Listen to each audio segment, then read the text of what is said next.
war. Make you even the score. Are you willing to start back from zero? This second time out, yeah. So know what you're fighting for. In the time that it belongs to. Give us this peace that we belong for. So let me know this is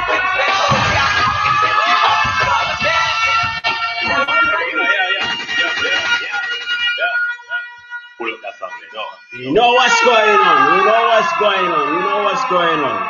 Brothers and sisters, welcome to the show. It is Saturday evening. I cannot wait to start this program. As I am telling you, I'm having my brother Ibrahim Ojata backstage, the chairman of Casa Gambia, a very brilliant young Gambian youth. I want to know a lot from this youth. I met this youth some years ago on my way to the Gambia I was flying from Europe to the Gambia via Amsterdam in Schiphol. I saw this young brother at the airport. He's having a book he was reading. From distance, I can read whether he's a Gambian or a Senegalese because I can see on his face. But as time goes on, we were waiting for the same flight going to the Gambia. So I had him. He picked up a call and he was speaking in Mandinka. I say yes, he's a Gambian. So I started talking to him. So I have this brother here. He's Ibrahim Ojata. He's working Indica. He's a working class Gambian youth. He's also active in social and community development in his own community in Brufut. So my brothers, I welcome you to the open conversation. And I want to tell you too, I am broadcasting this via my also live. If you want, you can see this on my YouTube channel. And I'm also broadcasting on my partner profile page, the I Love Basse. So, and also, I welcome everybody who will be watching this and who will watch it after, because I am going to learn from this brother. Trust me. Before we go further, I will play this song called System, and I will introduce to you this young Gambian from Brufut, Ibrahim Ojata. Listen to this from brother Omari Banks featuring Duane Steven, this System. Brothers, listen to this Rasta youths. Yeah, man. Once more. Yes. So, don't worry yourself. I don't want to waste your time. I just want to bring brother Ibrahim to the studio because in the Gambia, you never know. I don't want him to lose his network because I'm playing music. I don't hear him. I introduce to you Ibrahim Ojata. Brother Ibrahim. Moro Abenyadi. How are you doing, my brother? I'm cool, man. How's it going? I'm doing great, brother. Long time. We talk sometime on the internet. We share comments on social matters and political matters in the Gambia. But brother, before we go further, for our listeners, I know you a little bit from that trip from Schiphol, Amsterdam to the Gambia. But who is Ibrahim Ojata? Okay, hey, Boubacar, thank you so much for bringing me here. It took some time before I could make up my mind because, as you know, I live a busy life. Basically, I am a banker by profession, but I'm also a philanthropist. Because for me, having opportunity to study abroad and returning home to the Gambia, and not getting involved in community project, I think for me it's like a waste of resource, because having to study abroad and acquiring like education, I thought giving back to the community, it's a task that every citizens should do.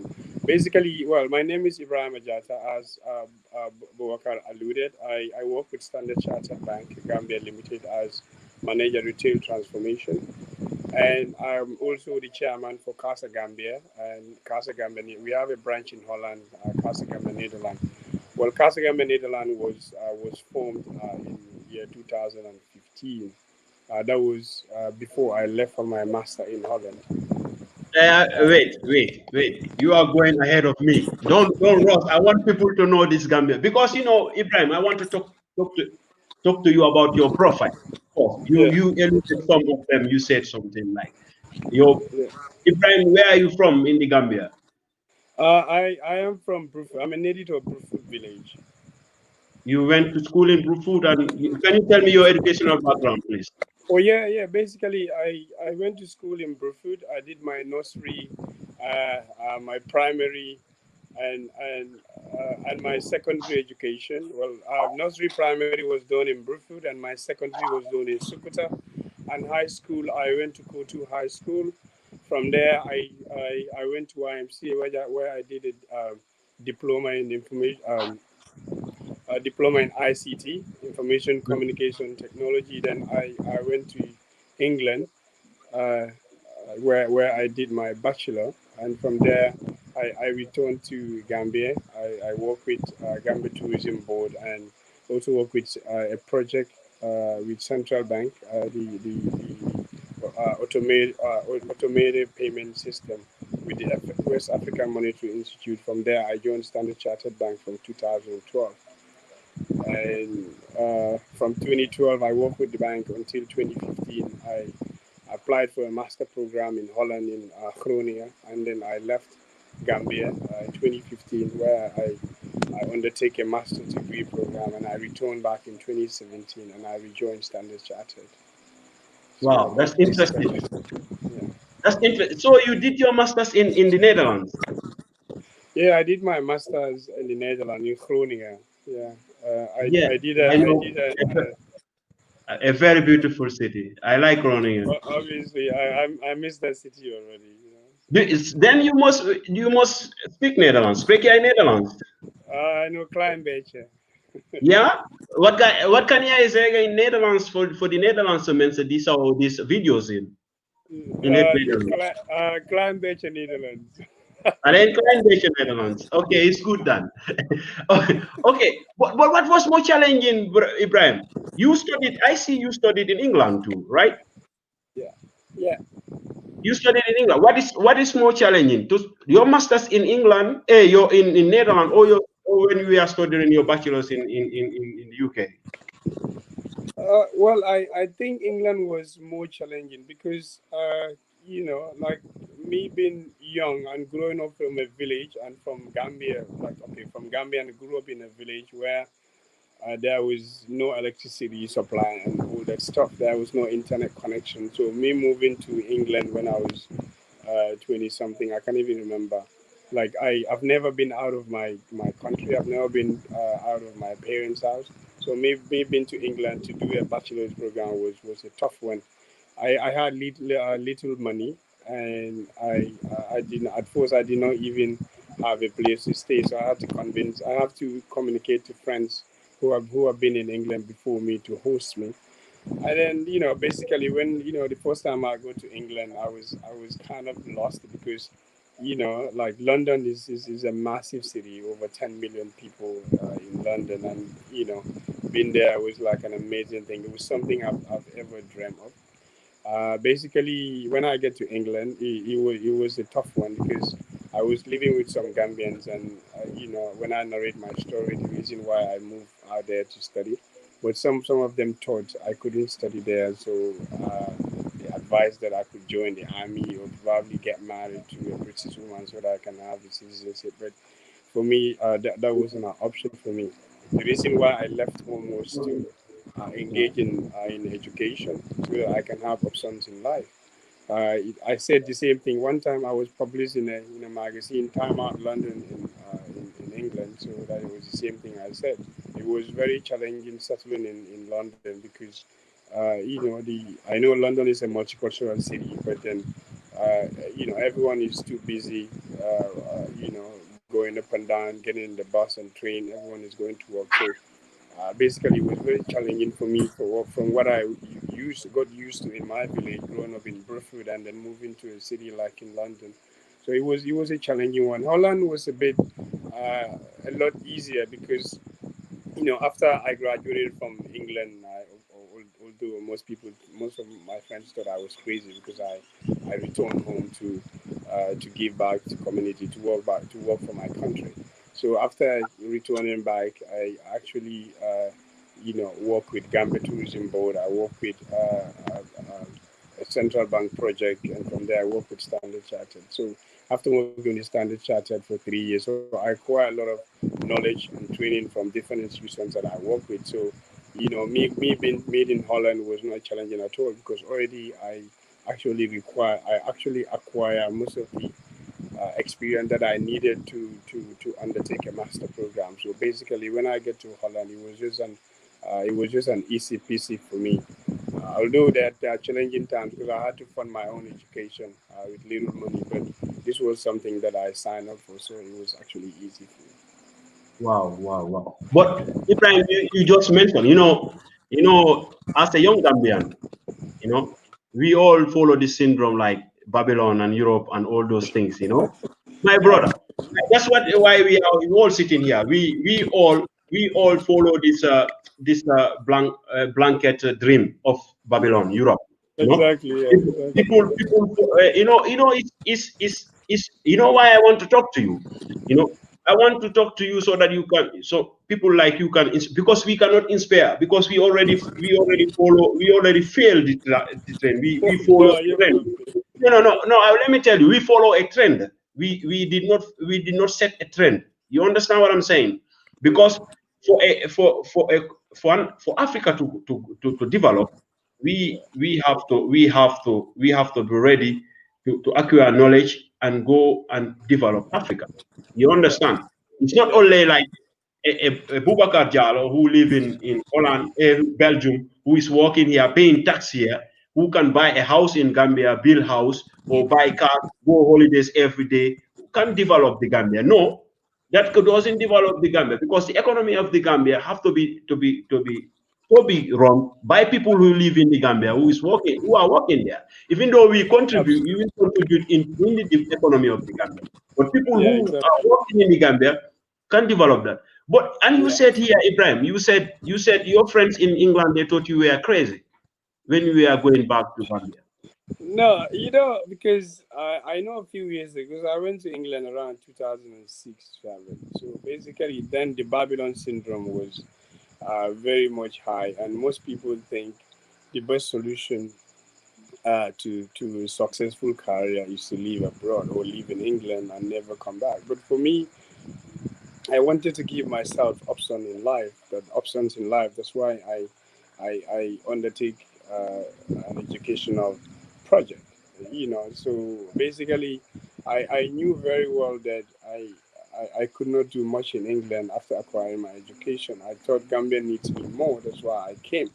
I remember I had foster parents in England, and one time we were having dinner, and I was almost about to finish my study, and this lady Jackie told me something very interesting that I can never forget. See, we were talking about going home and studying in England, like they were weighing options and all that, and she said to me, Ibrima, it is better to be a small fish in a big pond. Sorry, it is better to be a big fish in a small pond than a small fish in a big pond. That's And so good. I look at her and said, "What does that mean?" She said, "Look, Ibrima, you have people in England that have never been to school. They are way better than you in what you do. But in Gambia, you are a rare gem, because not many people in your age, or in many young people have the opportunity you have. You have got a bachelor's degree, so you can make things happen in Gambia." So basically, for me, that was my motivation. And when I returned home, actually, I did not even go home just like that. I had a plan already. When I was leaving, Bruford has no internet cafe. Bruford has electricity, but then it was only in some areas. So I thought to myself, I want to set up an internet cafe, because my bachelor's degree was in business information system, IT for business. So Okay. what I did during my last few months in England, I took up a part-time job in a factory that I was working like I can't even remember 70 hours or something in a week, just to be able Yeah. to buy a second-hand computer to send them to Ghana, so I can engage in some business before I start working. So I know a friend in our street. He's a Somalian. He owns a computer. He repair computers and all that. So I went to him and said, look, I'm going home in 2 or 3 months time, and I wanted to start a little business when I get home so that I can educate my people. So I wanted to buy 20 computers. He tell me the price already, and then I started every week when I get paid on Friday. I'll go and deposit some money, and until I finish the whole thing. And when I was ready to go, a month before I go, I shipped all the 20 computers to Gambia, and when I got home, I started up a business. So during that time, I had a lot of things. Some people think I was crazy. They're like, dude, you left England and coming to do this here. I said, well, I wanted to be responsible. So I set up that internet cafe, and I was training people how to use the internet for free. But then it comes back to my business because they will come back and invest in my business. That was our strategy. You, So I was running the you said business with a friend of mine. so you said you were when you came back without any like employment, you don't have money, and you buy all these materials. You were training people in Brufut for free Yeah, how the internet knowledge. yeah. Because then internet was not. This was around 2010. Internet was not really a thing. People have not had smartphones, so it was only Skype and Facebook. Messenger, not much. So when I returned, a lot of people were unable to use computers. So my friend and I, who is also a tech guy, were taking time to train people how to use computers, how to browse the internet, how to Yeah, make Skype calls and all that yeah. stuff. So we are proud to say that we have trained so many young and older people in Brufut to give them access to the internet and to train them how to use the internet. So that is one of the highlights of my career. When I think about how far I've gone, I've always feel proud that I was able to educate my people as to how to use computers, and some people have even taken up to the higher level. So So I didn't regret coming home. so you are part of those people who give us all this ridiculous this problem from the dollars being able to connect to the internet. Because this world is very small, my brother. When we were talking at Sepol, we had a conversation, and it happens that you know somebody that I know from Germany, Lamin, eh? Yeah, Lamin from Brook, El Badi. yeah, love, El Badi, yeah, Lamin, big up to all my brothers in Germany, Lamin and all those people, Lamin in yeah, Essen, Germany. My brother, yeah. he's a good brother to me. So that's very interesting. Now I want to ask you this, brother. How was that first time, those first months coming back from Europe, from England to the Gambia? How was even family members seeing you, my brother? It must be challenging. No, yeah, it was very challenging because I left home. It took almost. Gambia network. I hope the network. Yeah, E. No, I had a call. Ah, hey, Sorry, I had a call because no, I'm using my data. I had a call, so okay. basically, yeah, I'm sorry about that. But what I meant to say, leaving Europe and returning home is always not an easy one because you know how our people perceive semesters or people that return home. So basically, but for me, life is what you make it. Because I read a lot of motivational books when I was in England studying. So basically, when I returned, I had a vision, I had an ambition. So I was not a part of that semester syndrome. I don't wear bling blings. I don't hold water bottles, and I don't go around, dressing in the evening or in the morning to go around because I'm always on shorts and slippers because I know I grew up in a poor community, so I wouldn't want to show that I had something. I had knowledge, and I wanted to share that. So basically, it wasn't challenging for me. I was eating from every bowl like everybody. I was drinking water from the well like everybody. I was eating uh, durang and mahal and all those things from like everyone knows. So it wasn't challenging at all. But if you mentioned a book, me and you we read from one philosopher, yeah, Napoleon Hill. Yeah, We Napoleon we Hill. spoke Yeah, I was reading Napoleon too. Yeah. You know, Signs of Success. You know, me, I was introduced to Napoleon Hill's book by my elder brother, Mama John Jal. You know, he's my brother. Okay. When I just finished high school, you know, in 2001, I Yeah. was so sick. Everybody who knows me knows that I am a very stubborn person. So when I came to the combo and met him, he introduced me to this book, The Science of Success. You know Yeah. his book, The Science of Success. So Yeah. started reading, and then I started. That helped me a lot. When I came to Europe, I looked for that book, and I looked for his second book. You know, Think and Grow Rich. Did Yeah. you read that one? Yeah. Think and Grow Rich. Yeah. Yeah. Yeah. I read it. I So read that book from Napoleon we Hill. we Yeah. I follow you. I see you quote a lot from those philosophies. Tell me about that. What Yeah. those Exactly. philosophies mold you? Reading from those No, philosophers. because you know what happened for me. I'm a positive guy, and I have a library here in my house. Yeah, yeah. I read so many books because it's because of most of those books I read that make me the way I am. I made me positive. It made me look live and at a different level. I always look at the bright side of things.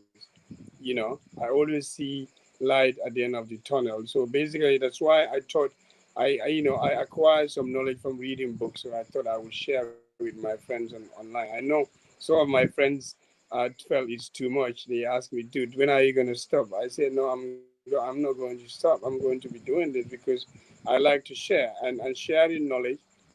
Sharing is caring as well. I don't have access to all my friends out there. So what I do to connect with them is to share some of the things I learned, so that we can always communicate and feel like we're together. So those Yeah, philosophers, I've read so many of them. I read The Secret, written by Rhonda Bryan, Dale Carnegie, How to Influence and Influence People, 21 Irrefutable Laws of Leadership. That's Stephen R. Covey, and so many others. And those books, I still read books, and I feel amazed. And that's why I have this positive attitude. That's why I have this positive energy, and I can actually start a conversation anywhere with anybody or anyone from any walks of life. It has changed my life a lot. Reading yeah. motivates others. You know what? When I start talking to you, immediately I think I you're know. lost. I think that was the reason why I became friend with you. When we met at Shripo, Yeah, for me, I don't. we started. We know. Yeah, You know when you read from philosophers like Napoleon Hill and all those people, if you don't mind, people will classify you as a crazy person, or you are very arrogant, or you are rude. But you know, these people, yeah, yeah. I mean, they make you think out of the box. Is that right? yeah, yeah. But the thing is, for me, like I always, yeah, yeah. Some people, when I say some things here in Gambia, people think I am crazy because they think that those are impossible things because our people tend to believe so much in material stuff. But then there are a lot of things out there we can do. There are a lot of things we can motivate each other, inspire each other without giving them money or clothes or wealth. We can inspire each other by words. We can inspire each other by Brother, different we forms. have So a for me, I we have try to help people, educating them, and paving the way for them instead of giving them material. Because if I give you a shirt, you wear it for a couple of months. But if I give you knowledge, it will serve you until the end of time. So basically, that for me, that's my thing. I prefer giving students books, pens, and pencils, and giving them money. so before I will seize this opportunity to ask you about our educational system in the Gambia, because me and you, it's after school that we started reading books Say that again. can. I did not hear that. I said I want to ask you these things. I want I to think the seize this line is opportunity. breaking. Yeah, are you hearing me? Somebody tell the internet in Gambia to stop because this have to go on. You hearing me now? Boy, yang wadega. You come Yeah, where? yeah. Mangladega, yeah. Mangladega. I'm getting you. Man, luma buga wax moy. Gis nga suñ Yeah, education. Mona educate swing education system be in Africa because Manak yow Yeah, is after that we finish high school, we get access to this kind of philosophies. People who can mold yeah, your thinking capacity to make you think yeah, and be who you should be. You understand? Because yeah, you know there are yeah. these are the things that our young generation need, people need, that can make them productive and not to be followers. Do you think our education system should in Africa or in Gambia should be changed? Exactly. Yeah, basically, our education system, like you know very well that I am very much connected to schools here in Gambia, and I have easy access to the education ministry because of the works my foundation is doing. But let me start with this. Basically, I got into reading by my brother's friend. What's his name again? Raymond Jiba. Raymond Jiba used to live with us when I was a toddler. He went to school together with my brother. So when I met Raymond, Raymond was Lender Hand Society, and Raymond actually motivated me into. He actually got me into reading books and all that. And I could say I've seen the benefits of reading books. So Gambia education system needs an overhaul. Although everyone is trying in there, but then our government needs to invest so much money in education because look at the University of the Gambia. They have not got a library. They have not got virtual library like my university in Holland or in England.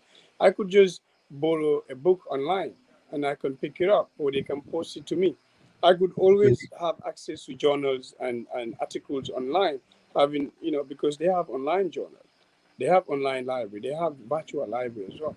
But in Gambia here, like we don't have those kind of resources. I can tell you for free. I've been helping a couple of colleagues and friends that are doing research for their theses or their dissertations, since I've been back from Holland. Like some of the resources that they use, I have to get it from a university online, online library because the University of the Gambia do not have the resource. So basically, our government and authorities need to invest money in our education so that people will have easy access to books, journals, and even news articles to be able to conduct their studies. And for the young people as well, even like we set up a library at one of our projects in Brooklyn. But I don't even think people use those libraries anymore, or they do, I am sure. There are a lot of books out there that they can read to educate themselves, but we don't believe in reading books here.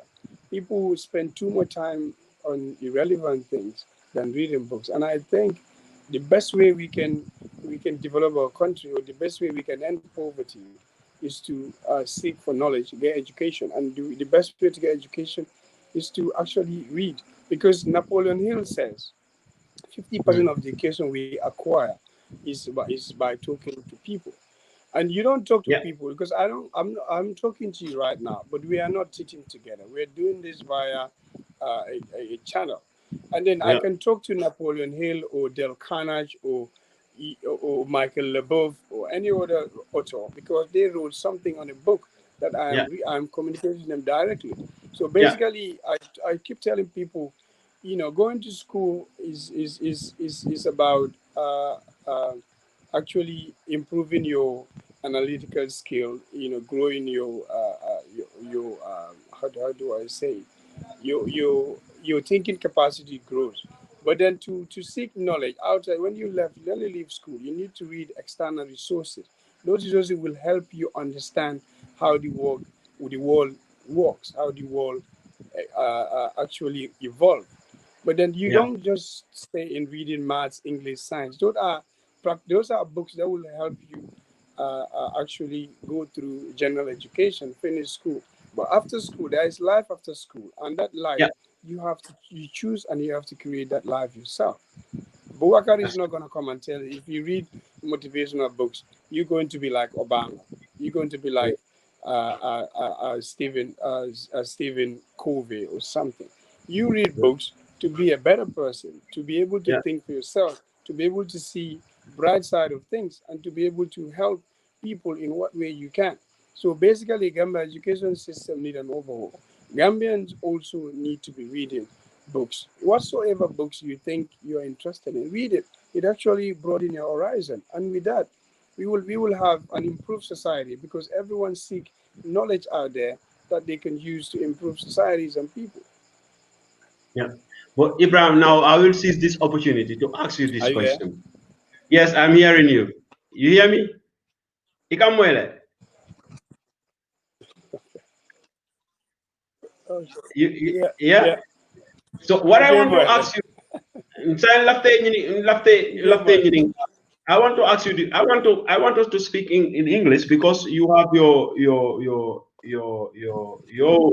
said you have the Casa Gambia have a branch in Netherlands. So and yeah. for the benefit of the general public, for those who cannot speak Mandinka and Wolof or Fulani also, we speak basically in English because we have outsiders who will listen to you. I want to ask you this: how how comes Casa Gambia? And what is Casa Gambia? Because if Uh, I hear Casa Gambia, me, I will think Casa Mas Gambia. You know? Can you tell me what's Casa uh, Gambia? yeah, yeah. I can. Okay. Basically, Casa Gambia started. Well, we got registered in 2015, but then Casa Gambia was set up by. I'm a founding member. It was set up by friends here and abroad. So it came because I am for in most of my life, I've been interested in community building or community project. I've always been a community developer. I've been part of a sport, let's say Brufut Sports Committee. I used to be a team rep at the sports committee. I used to be a coach, and at some point, I used to be the Secretary General of Brufut Youth and Sport Development Committee. So I've always been giving back to community. And now when I saw, I had a lot of contact because I've lived in England and I've helped people with school fees, books, pens, and pencils. And Casa Gambia came. It was I was working in the bank, and a friend of mine, because he saw a lot of people dropping books and learning materials to me in the office. So he called me on the side and said, Fatmata said, Ibrahim, why not set up a community? Why not set up a foundation? With that, you'll be able to help more and more people. And I said to her, yeah, you're right. You're right. And then when I went home that day, like a friend of mine that I live with, I asked him, I said, dude, you know what? I'm thinking of setting up a foundation. What do you think? He supported another one, Amadou and Omar. They all supported it. And then we started writing our constitution. So, we had different names, suggested before. And then, but then at some point, we also consulted a very experienced comrade who has been in community building for decades. And then, he suggested different names. And then we took CASA Gambia because CASA actually stands for Community Action Support Association. So that's why we took that acronym because our work is basically based in supporting different communities, especially the underprivileged of society. So that's how Casa Gambia came. And then I was on the verge of leaving for Holland. Then we registered. I left in August actually, and then my colleagues actually went through with the registration here in Gambia. And when I went to Holland, I convinced a friend of mine who is also an amazing woman who is very much involved in community project, Francine. So I was able to convince her so that we can open a sister foundation in Holland to be able to help with funding and many other things. So that's how Casa Gambia came about. Wow. Wow. And Casa Gambia then is, like you said, is totally a charitable, social and community development organization. Yes, Casa Gambia is a charitable organization.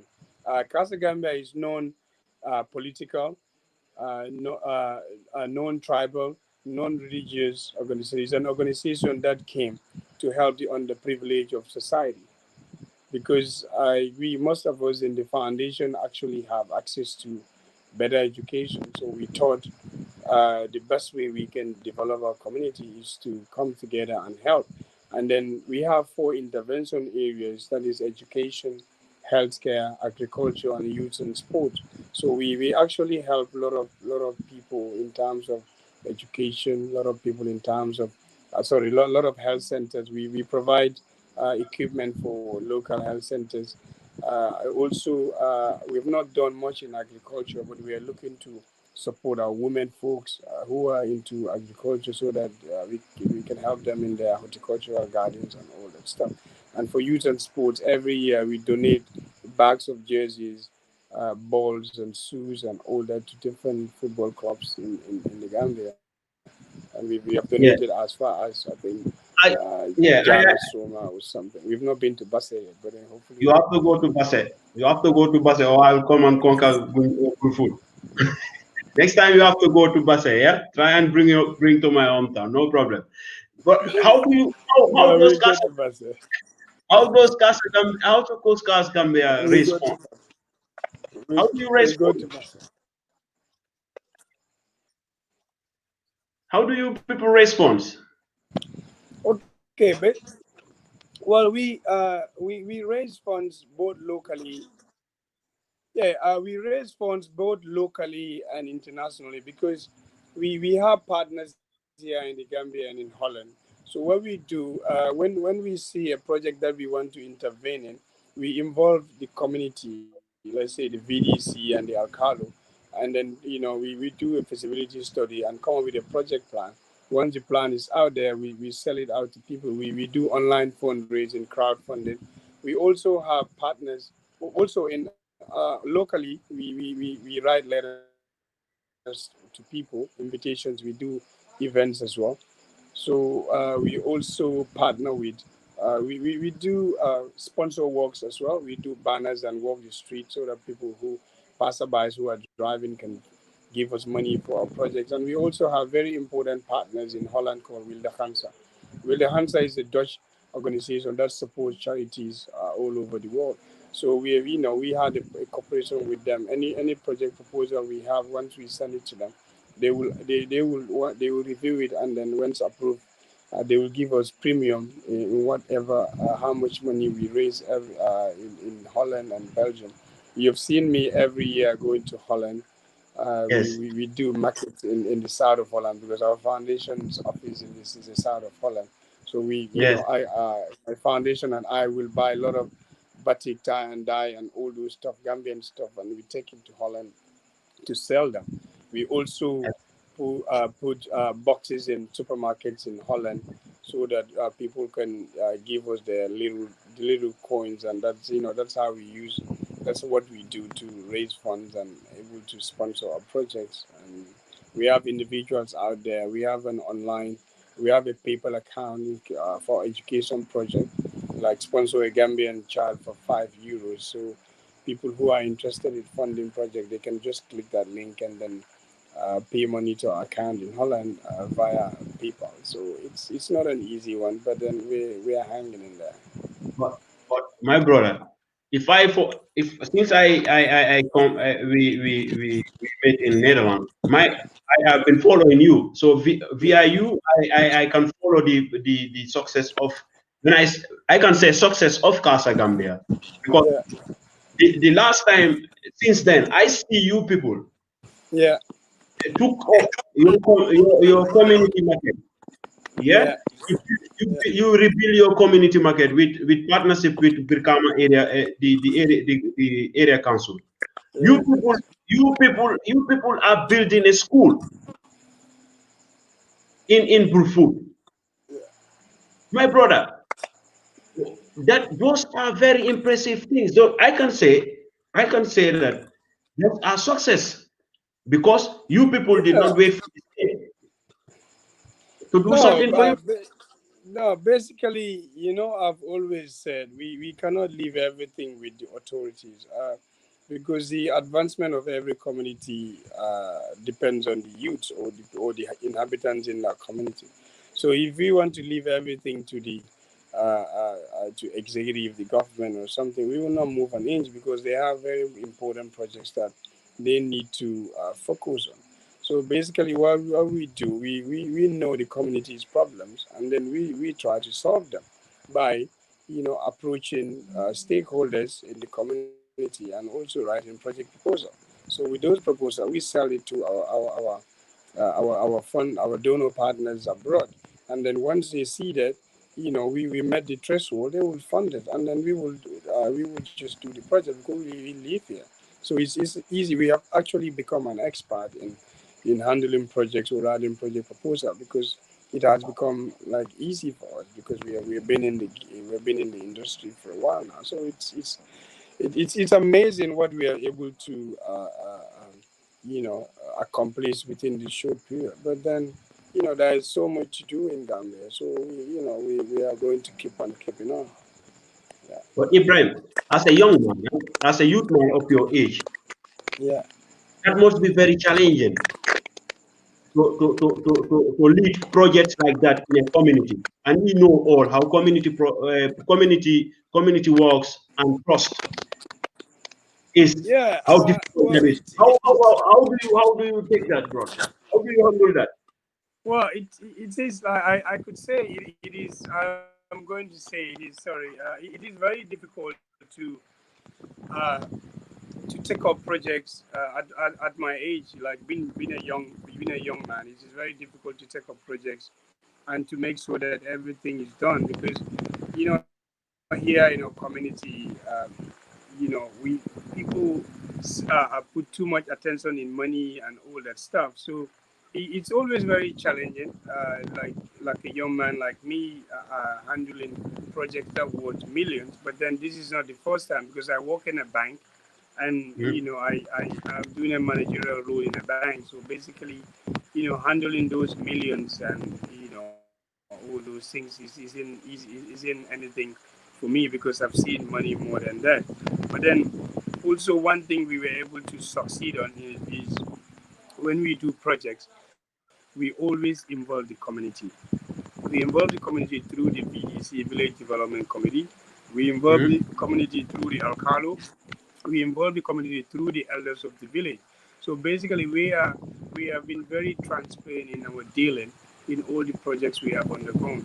So that has helped us a lot to ease the pressure on us because we've seen most people in different communities will raise money in the name using the name of communities, but the money is used for something else.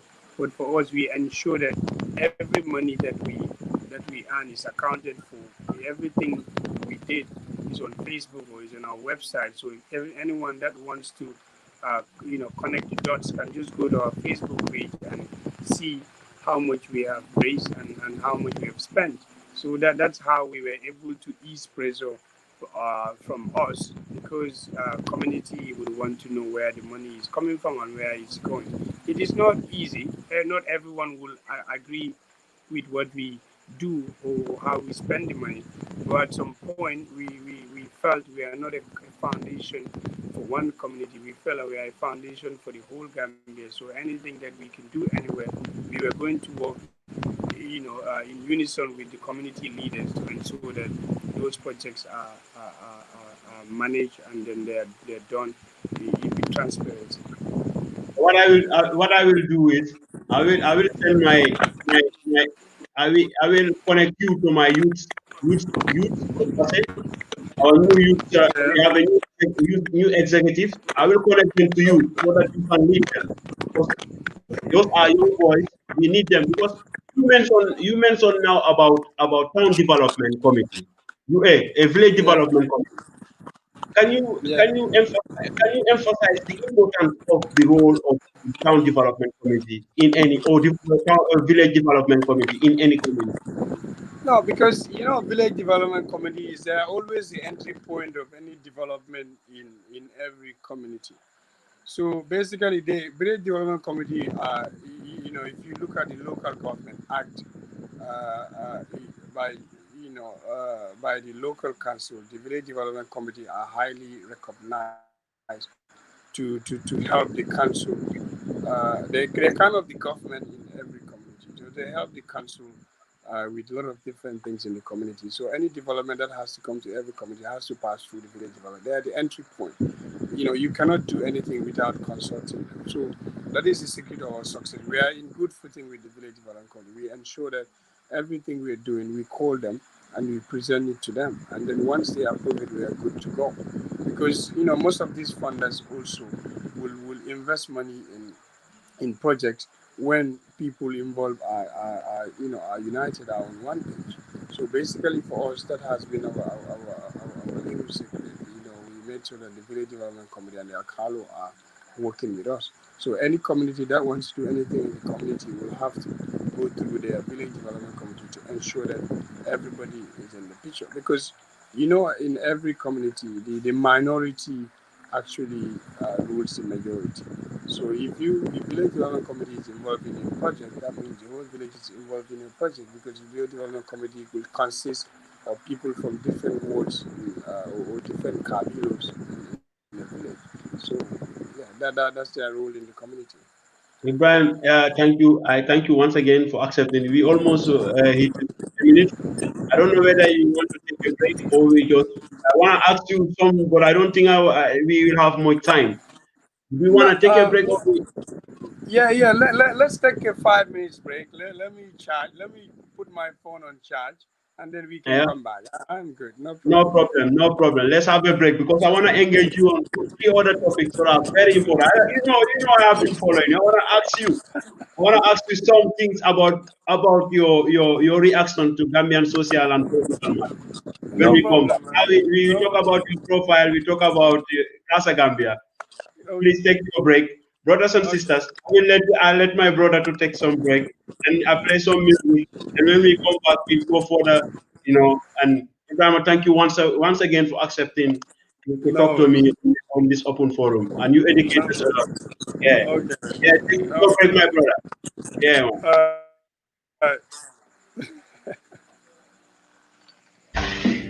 It's a joyful vibe, sir. Yo, style.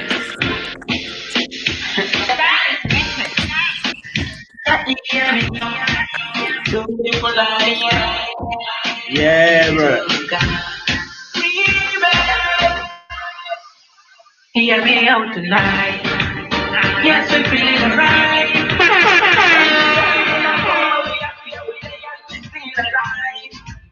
Hear me out tonight. Yes, we're feeling alright. 2017, I'm going to be happy all day and we still alive.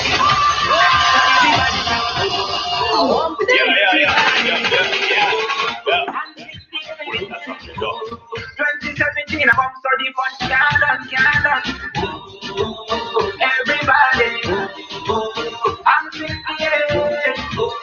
2017, I'm study fun, can't done. No happiness, no one have it. Everything, our princess. Everybody happy, so we rejoice tonight. Everybody got the celebration.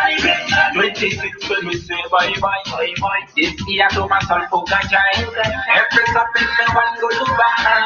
Can you last my home broken? 100 kills in on your dinner. It's a point of man lifestyle. Leave me heavy, you want to fly. No time to cry.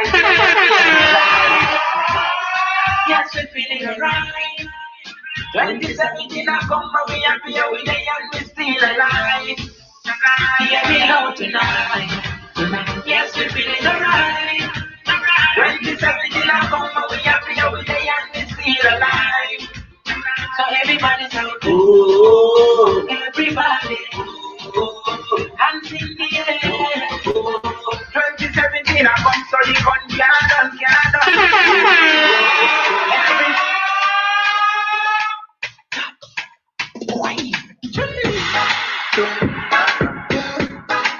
Boy, just in London. Boy, just in London. It's Jam please. I'm looking for my niggas. Touch me, they touch my niggas.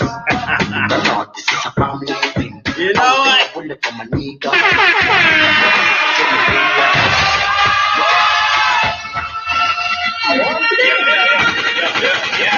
Yeah. Pull up that song there, no. There you go.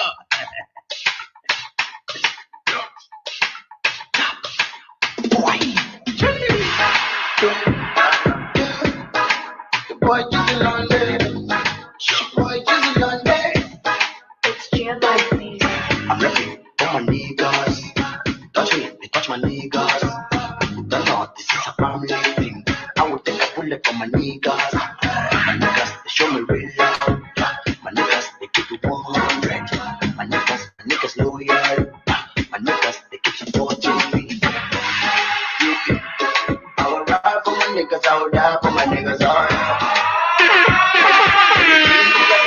share with my niggas, oh yeah.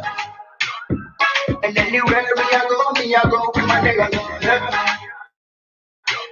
My niggas for life. My nigga, you. My nigga, yeah, yeah. My nigga, yeah, yeah. My nigga for life. My nigga, you. My nigga, yeah, yeah. My nigga, yeah. My niggas for life.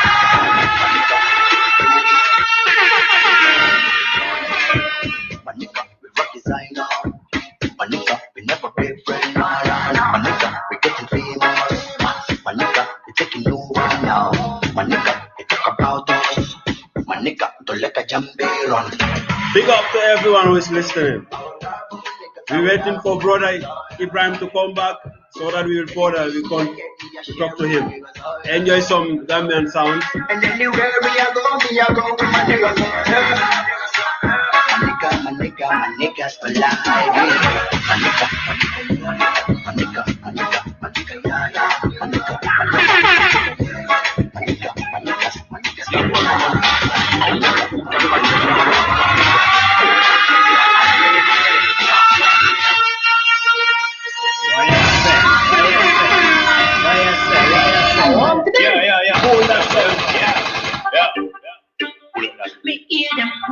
Big up to everybody from Basse. A bad man now.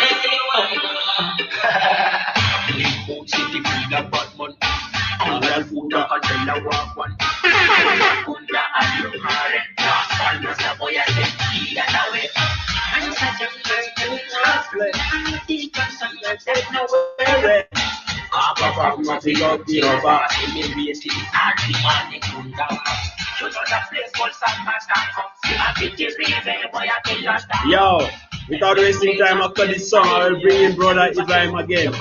We will further the discussion. I wanna challenge him now on his Facebook reactions about Gambian politics and social matters.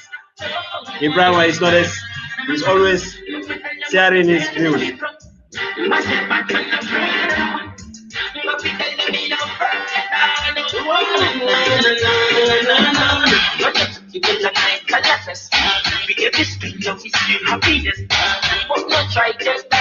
You know what?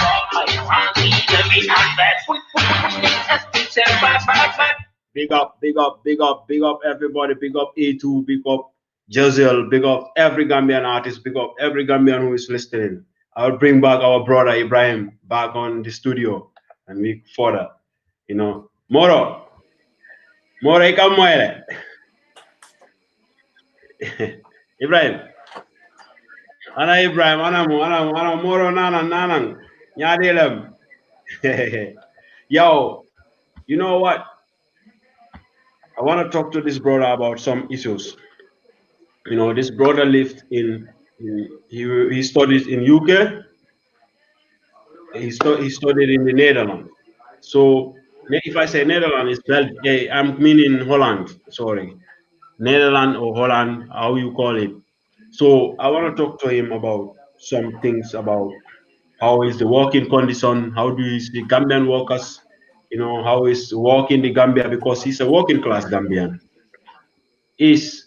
Are the laws and our government, are they making laws or policies? Are Gambians workers, are they united?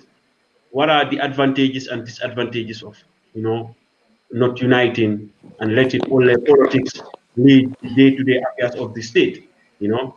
So, Ibrahim, welcome back. Moro, okay, nyadilem. Ibrahim, ono way, anana pular, andi o maji ai. Ibrahim, come back here. Yeah, respect to everybody. Somebody post me a question here, asking if I am an admin of how to call it, admin of the group called I Love Basse. Yeah, if I could post, if I can post on the video or my videos on that platform, that means I have to have access to that platform. Yes, in a sense, I am an admin to that profile from now on, because I post my streamings can be seen on that post. But I don't know anybody else. I told those people, when they consult me, I don't want to know anybody. I don't want to have anything to do with whatever somebody writes. I like I like the idea, because let me tell you this: in 2010, in 2011, we want to create a profile called Hirde Fulan. I don't care what you think, whether I don't do anything for Basse, but I don't take anything from Basse. I would understand. So when people are writing about my community, or when people want to know, it's okay. I am happy. I'm okay with that. I don't like also to mislead people. You understand? So that's why I don't write anything anymore. I prefer to go do it like this. Si mi fala ma halde goddum mi wada a video mi hala. So if somebody also want to talk, they can come to me. They can consult me and we talk. So it's good. Basarians want to work together to bring information forward. I don't mind from where it is coming from. So as long as people want to share information, I am into it. But I will not use my platform to mislead people. I will not also come here. Mi arata do mi hala ko mi andantane wona e an madum ko mi anda. Ko duwadi. So min ko letting ko mi jogi responsibility on that platform. Ko woni simi do wadde broadcast wano simi wada program yandi mi wada tag program on profile mabbe on. Dum ko ballade an ballale mabbe. Dum kadi wallay mo Gambians be wawata wadde read ben kadi they can also hear from the mouth. Because if I am talking, people can hear from me. If those people are writing, those who can write, those who can read, they can learn from it. But if I come here and I'm talking, those who cannot read, they can learn from what I'm saying, because not every Gambian, not every Basarian can read and write. So I told them I can work with you people. So like now, if you go to their profile, you can see this program on it. If you go also to my YouTube channel, you can see it, because I choose from now on to start the conversation, not to keep quiet. Nobody can censor me. I don't have any protocols when I come here. If I invite anybody, you say whatever you want to say. I hold myself responsible for what I say. You also take full responsibility for whatever you want to say. You have the right to your opinions. Ibrahim, I will bring you back on this forum, and I will start to ask you from one. You are a working class Gambian. Welcome back. Thank you very much for accepting to come back to have this second session. Ibrahim, I want to ask you this. As a working class young Gambian. Sorry, 1 second. Yeah. As a young working class Gambian in the Gambia, ye Europe bula, kamuru ku, kaduoko ke, up to a stage even yela time and a resource and energy sacrifice to bring changes to your community. Ite Ibrahim, how do you see the condition of the working Gambian in the Gambia?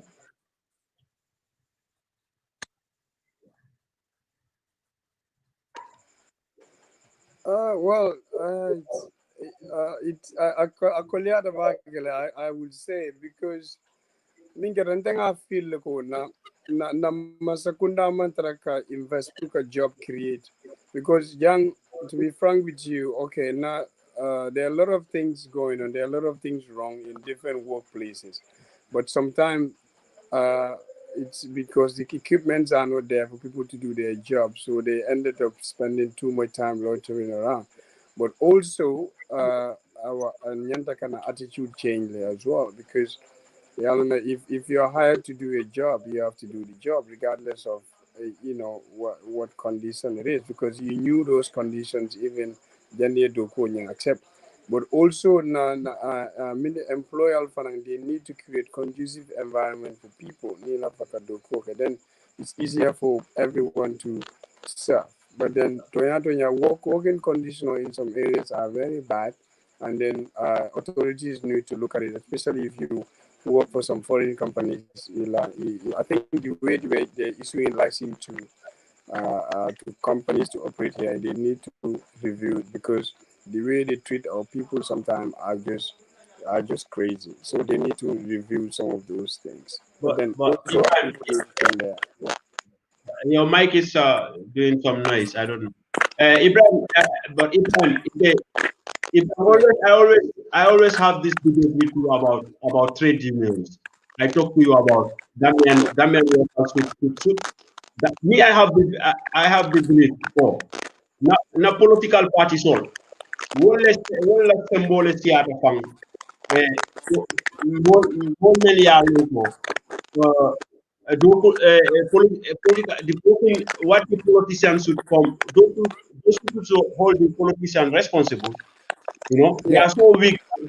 They are so weak that the politicians have more power on them.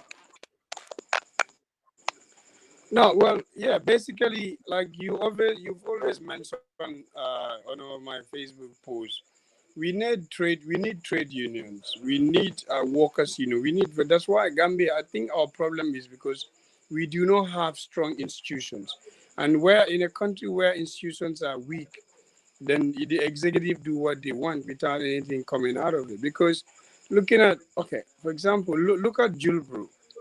Like our government succeeded to close Julbro. Julbro has been existing for as long as it is. I can't even remember. Probably the past 40, 50 years, Julbro has been existing. I'm not sure. And then just government to come 2017 and just close down Julbro. Julbro is providing employment for hundreds of Gambians, if not thousands. Because Julbro has over, I think, 200 or 300 employees. They have agents, and they're also serving the hotel industry. And, they're providing beverage for a lot of people. So the lot of people that are earning money through Julbro is probably 1,000 or more Gambians. And the government closes it because they take it to religious line. Because there are a lot of Muslims that are drinking alcohol that they choose to do it, that's fine. But then why would a responsible government come and say, well, we wanted to increase tax because a lot of people are consuming alcohol and it's destroying our society. There are a lot of things. Corruption is destroying our society. But then they don't do nada about it because they don't care, because the money is going to their pockets. But drugs and alcohol, we all know it is a problem in every community. But then, you can raise the price, but then you cannot increase tax from 25% to 75%. How do you think a company that pays 75% is paying millions to NAWEC can sustain themselves? So basically, our government has a lot of things. They need to create jobs, and in creating jobs, you need to get investors to come. And getting investors to come, you have to provide a conducive environment for them to come. Once that environment is there, they will come and invest. They know that their investments are secured, and they will not have any hindrance in accessing their investments. But then we have a government that does not really care about its citizens. All they care about is their money, and then they're not creating jobs as well. So, but Ibrahim, don't you think the young Gambian should be the one that should bring those changes? Like you see, I always say this: it's our young Gambian politicians all around going everywhere, while they should be busy mobilizing, to take the whole politician responsible. Basically, young Gambians are bringing the change. 2016, you've seen Gambians taking politics, getting involved in politics, and they have changed things. Jammeh has been here for the past 22 years, and Jammeh is gone. Gambians came together and ousted Jammeh and brought in a new dispensation. So the same youths, a lot of people like me, if Jammeh has stayed, I wouldn't have come back because I was very loud during the struggle, and then most young people alike have returned home to contribute their quota. But then if you have a government that is irresponsible, it's very difficult for those young people to come and make their mark. We all wanted to develop our community, and that's exactly the same thing we're doing.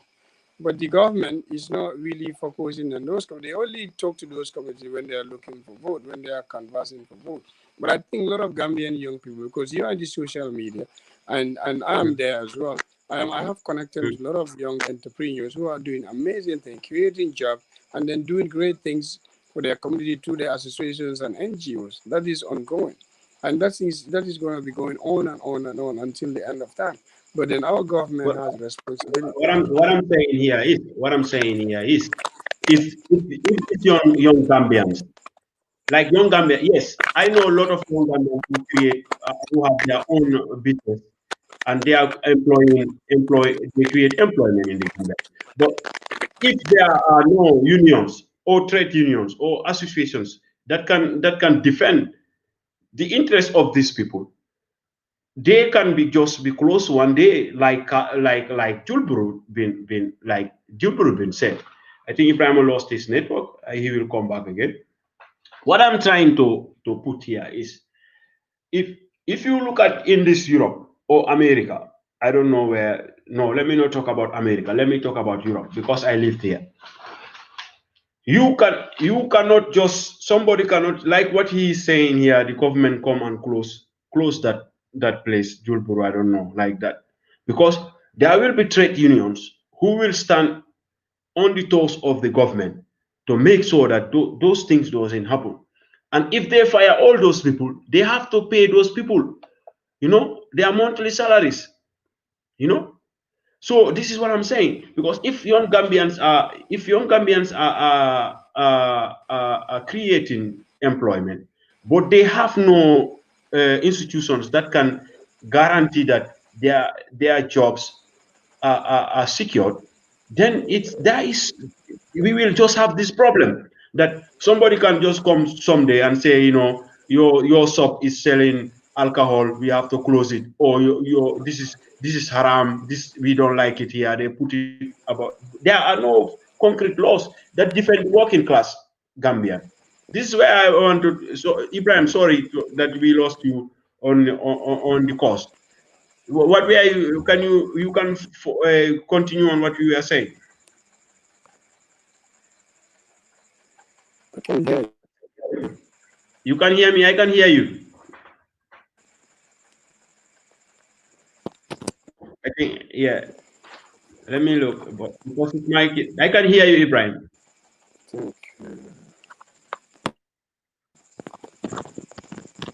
Hey guys, Ibrahim is having. Maybe he will. Ibrahim, when you hear me, you can just signal me, and then I will further. We are you been telling our Gambia. It is easy.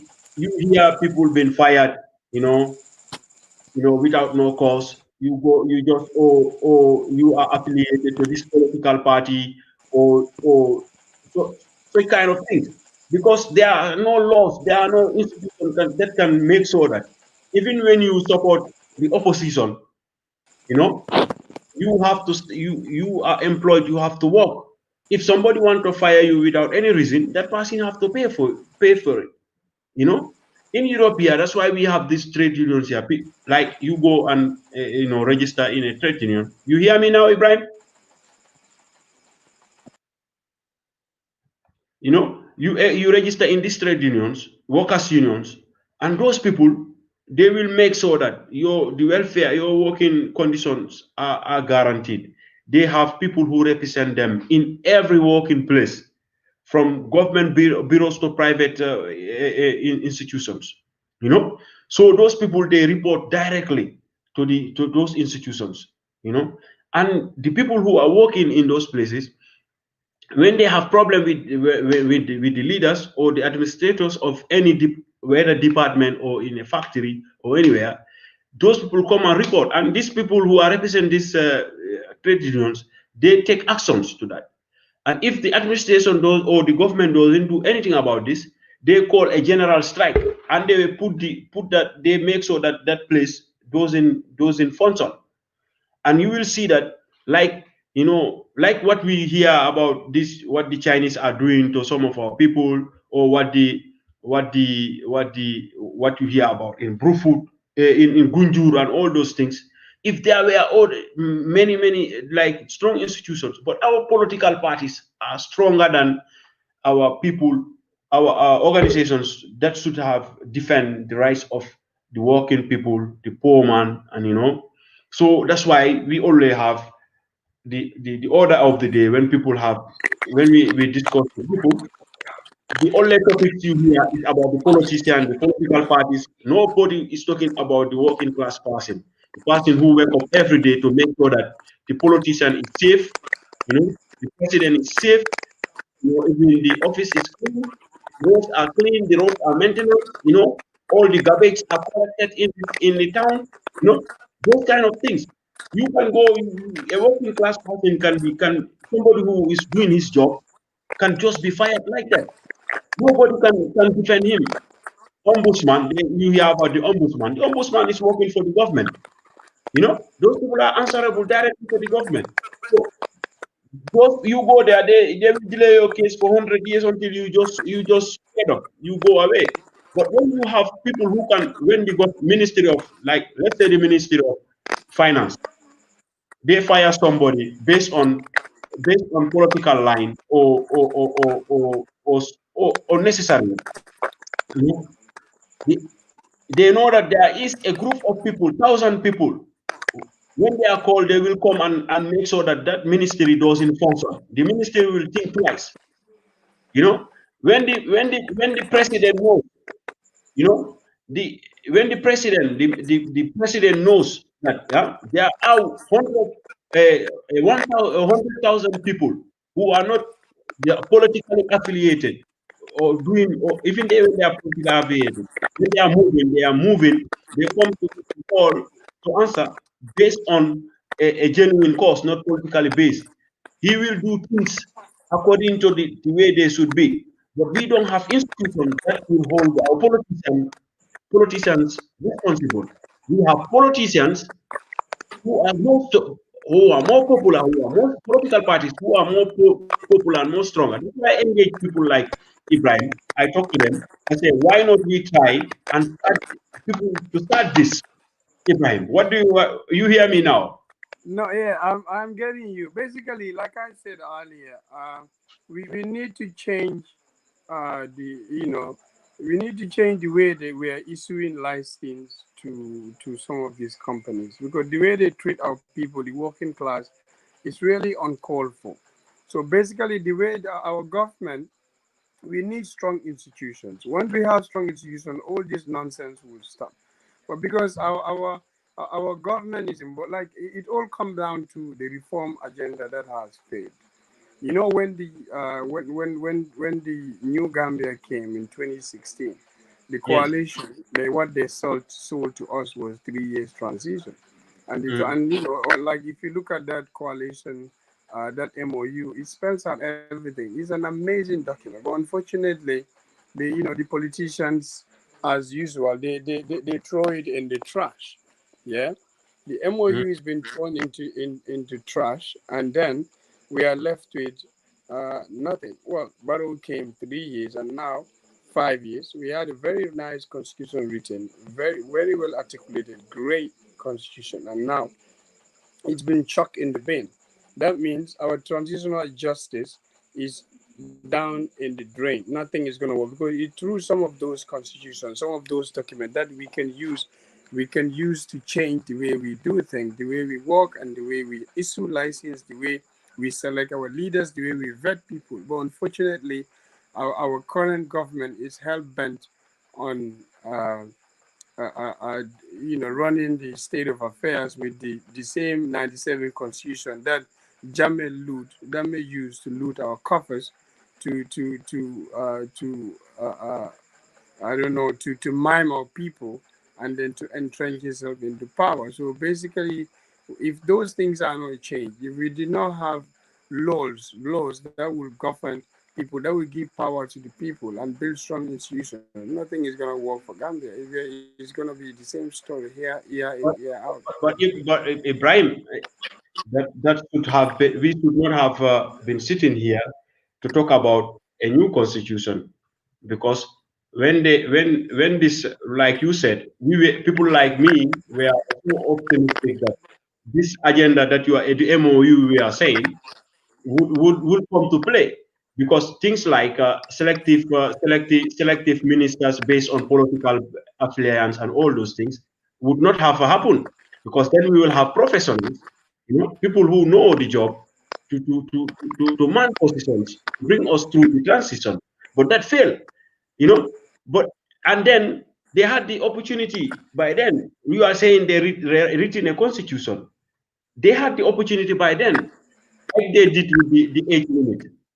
You know, they could have changed course, and some other laws that doesn't benefit the general Gambian and make them better. No, And they don't. you know what I happened? see. When you know, I see you.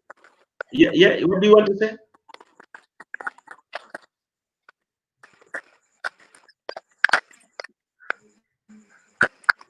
Carry on, Ibrahim. Say what you want to no, yeah, say. because for me, I think looking at things, I think people get into politics here for personal.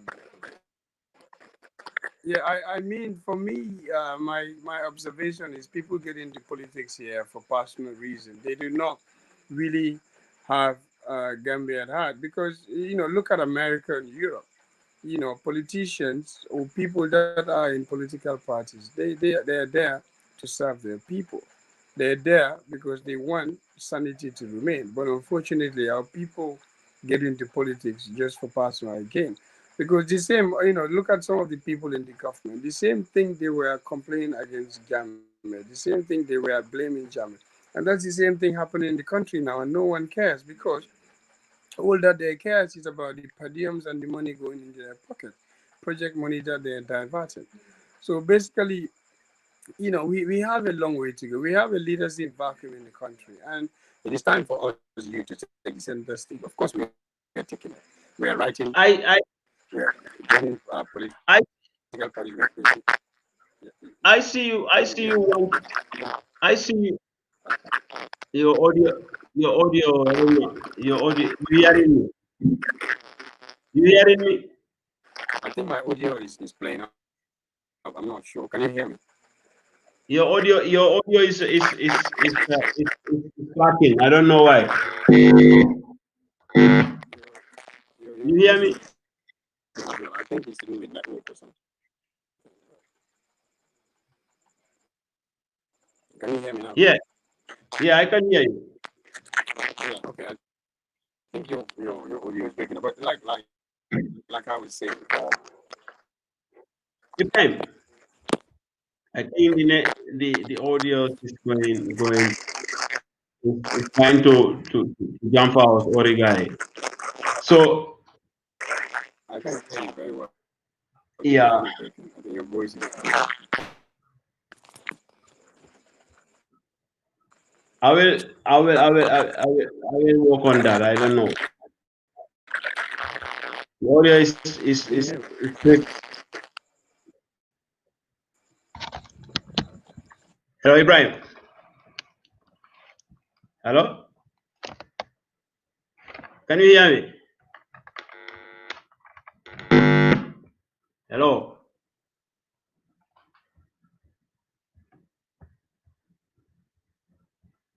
Oh my God. Hello, Ibrahim. Hello? I think the network went somewhere else. I don't know. Yeah, it's so unfortunate. The network, I don't know. Something is happening. Something is happening somewhere. Yeah.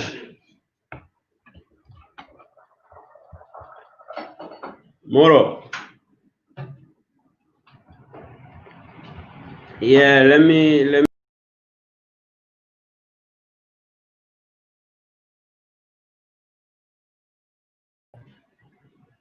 Hello, Ibrahim. Ibrahim, can you hear me?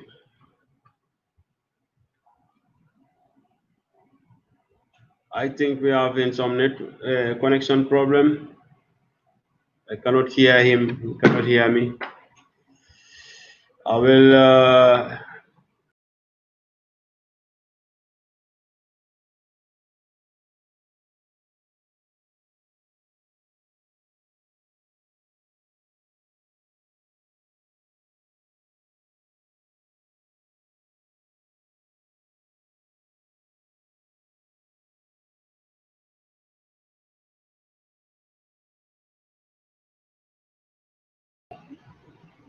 Hello, Ibrahim.